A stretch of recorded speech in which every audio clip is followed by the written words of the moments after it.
Bible में हम एक बाढ़ के विषय में सुनते हैं जिसे कहा जाता है द ग्रेट फ्लड। ये कोई साधारण बाढ़ नहीं थी। माना जाता है कि मानवीय इतिहास में पहली और सबसे बड़ी बाढ़ थी जिसने पूरी मानव जाति को लगभग मिटा ही दिया था। ये बाढ़ कभी आई थी, इस बात का सबूत हमें बाइबल के अलावा दुनिया भर की बहुत सी रिलीजियस माइथोलॉजियों में मिलता है। उदाहरण के तौर पर ऐसी बाढ़ हिंदू माइथोलॉजी में राजा मनु के समय पर आई थी। बाइबल में दर्शाई गई इस बाढ़ में पूरी मानव जाति का विनाश हुआ, केवल नूह का परिवार जो परमेश्वर की दृष्टि में धर्मी था बचाया गया था। अब सोचने वाली बात यह है कि बाकी लोग जो अपने पाप के कारण बाढ़ में मारे गए थे, उन्होंने ऐसा कौन सा पाप किया था जिसके लिए परमेश्वर ने उन्हें क्षमा नहीं किया। इस विषय पे हम किसी और दिन बात करेंगे। तो आज हम बात करने जा रहे हैं कि क्या परमेश्वर ने समस्त मानव जाति का अंत करने से पहले उस समय के लोगों को उनके पापों से मन फिराने का कोई मौका नहीं दिया था। क्या बाइबल हमें परमेश्वर द्वारा भेजी गई इस भयंकर बाढ़ के विषय में कोई पूर्व सूचना देती है, और अगर देती है तो उस समय के लोगों ने इस बात पर क्यों विश्वास नहीं किया?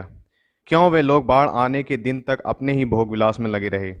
जवाब देने से पहले मैं आपको बता दूं कि बाइबल में कोई भी नाम, चाहे वे किसी व्यक्ति का नाम हो या किसी जगह का, किसी न किसी बड़ी बात का रहस्य छिपाए हुए है।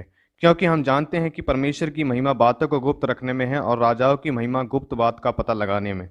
उत्पत्ति अध्याय 5 पद संख्या 21 से 32 में हम हनूक से लेकर नूह की वंशावली पढ़ते हैं। हनूक नूह का परदादा है और ये हनूक बहुत ही इंटरेस्टिंग आदमी है। 65 की उम्र में कुछ ऐसा होता है इसकी जिंदगी में कि वो परमेश्वर के साथ चलने लगा, वो भी 300 साल तक। अब मैं आपको बताना चाहूंगा कि नूह की जो बाढ़ थी वो अचानक नहीं आ गई थी। परमेश्वर ने इस बाढ़ के आने का प्रचार पूरी 4 पीढ़ियों तक करवाया था। इसलिए जब 65 की उम्र में हनूक को एक बेटा पैदा हुआ तो परमेश्वर ने उससे कहा कि जब तक तुम्हारा ये बेटा जिंदा रहेगा बाढ़ का न्याय रुका रहेगा। और वाकई ऐसा हुआ भी। उसने अपने बेटे का नाम मथुशाला रखा, जिसका अर्थ होता है हिज डेथ शैल ब्रिंग, यानी उसकी मौत ले आएगी। अगर हम उत्पत्ति अध्याय 5 को ध्यान से पढ़ें तो पता चलेगा कि मथुशाला ने पूरी बाइबल में सबसे लंबा जीवन जिया था, यानी पूरे 969 साल।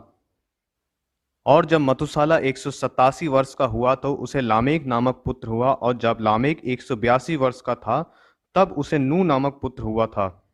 अब उत्पत्ति अध्याय 7 पद संख्या 6 में हम पढ़ते हैं, जब पृथ्वी पर बाढ़ आई थी तब नूह की उम्र 600 वर्ष थी। इस हिसाब से अगर हम मथुशाला से लेकर नूह की बाढ़ तक के समय को देखें तो ये 969 साल होते हैं। यानी हम कह सकते हैं जिस साल मथुशाला मरा था बाढ़ उसी साल आई थी। इन सब बातों से हमें ये तो पता चलता है कि उस समय के लोगों को ये तो पता था कि परमेश्वर की ओर से एक बाढ़ आने वाली है जो पूरी पापी मानव जाति को समाप्त कर देगी। पर फिर भी उन लोगों को ऐसा क्या कॉन्फिडेंस था जिसके कारण वे लोग बाढ़ आने के दिन तक अपने ही कामों में ही लगे रहे? क्या इससे पहले उन्होंने कभी बाढ़ नहीं देखी थी, या फिर वे इस बात पर शक कर रहे थे कि आसमान से भी पानी बरस सकता है? इस सवाल का जवाब हमें उत्पत्ति अध्याय 2 पद संख्या 5 से 6 में पढ़ने मिलता है कि उस समय तक परमेश्वर ने पृथ्वी पर पानी नहीं बरसाया था और समस्त पृथ्वी की उपज कोहरे यानी धुंध से सींची जाती थी। यानी हम कह सकते हैं कि उन लोगों को यह बिल्कुल अंदाजा नहीं था कि एक दिन आकाश से पानी बरसेगा और उनके विनाश का कारण बनेगा, क्योंकि वे सब पापी थे। उम्मीद करता हूँ ये वीडियो आपको पसंद आया होगा। इसी तरह फर्दर अपडेट्स के लिए चैनल को सब्सक्राइब करें, लाइक करें, शेयर करें। और हाँ, फिर भी हमसे कोई डिटेल या इन्फॉर्मेशन मिस हो गई हो तो नीचे दिए गए कमेंट सेक्शन में ज़रूर बताएं।